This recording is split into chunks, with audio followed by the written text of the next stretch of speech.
ಅನೈತಿಕ ಸಂಬಂಧವಿಟ್ಟುಕೊಂಡಿದ್ದ ಪ್ರಿಯಕರಣೆ ಮಹಿಳೆಯನ್ನ ಹತ್ಯೆ ಮಾಡಿರುವ ಘಟನೆ ಬಾಗಲಕೋಟೆಯ ಜಮಖಂಡಿ ತಾಲೂಕಿನ ಹಿರೇಪಡಲಸಲಗಿ ಗ್ರಾಮದಲ್ಲಿ ಜನವರಿ 14ರಂದು ನಡೆದಿದೆ. 40 ವರ್ಷದ ಯಮನವ್ವ ಹತ್ಯೆಗೊಳಗಾದ ಮಹಿಳೆ 67 ವರ್ಷದ ಶ್ರೀಶೈಲ ಪಾಟೀಲ್ ಕೊಲೆಗೈದ ಆರೋಪಿ.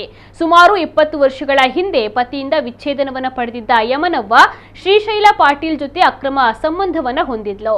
ಅಷ್ಟೇ ಅಲ್ಲದೆ ಇತ್ತೀಚೆಗೆ 27 ವರ್ಷದ ಯುವಕನೊಂದಿಗೆ ಸಂಪರ್ಕ ಹೊಂದಿದ್ದಾಳೆ ಎಂಬ ವಿಷಯ ತಿಳಿದ ನಂತರ ಇಬ್ಬರ ಮಧ್ಯೆ ತೀವ್ರವಾದ ಜಗಳ ಕೂಡ ಉಂಟಾಗಿತ್ತು. ಬಳಿಕ ಶ್ರೀಶೈಲ ಯಮನವ್ವಳ ಕಿವಿಗೆ ಬಲವಾಗಿ ಹೊಡೆದು ಕತ್ತು ಹಿಸುಕಿ ಕೊಲೆ ಮಾಡಿದ್ದಾನೆ.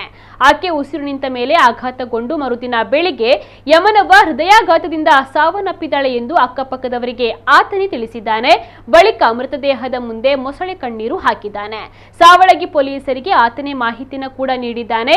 ವಿಚಾರಣೆಯ ವೇಳೆ ಆರೋಪಿಯ ಬಣ್ಣ ಬಯಲಾಗಿದೆ. ಬಳಿಕ ಆತ ಸತ್ಯವನ್ನು ಒಪ್ಪಿಕೊಂಡಿದ್ದಾನೆ.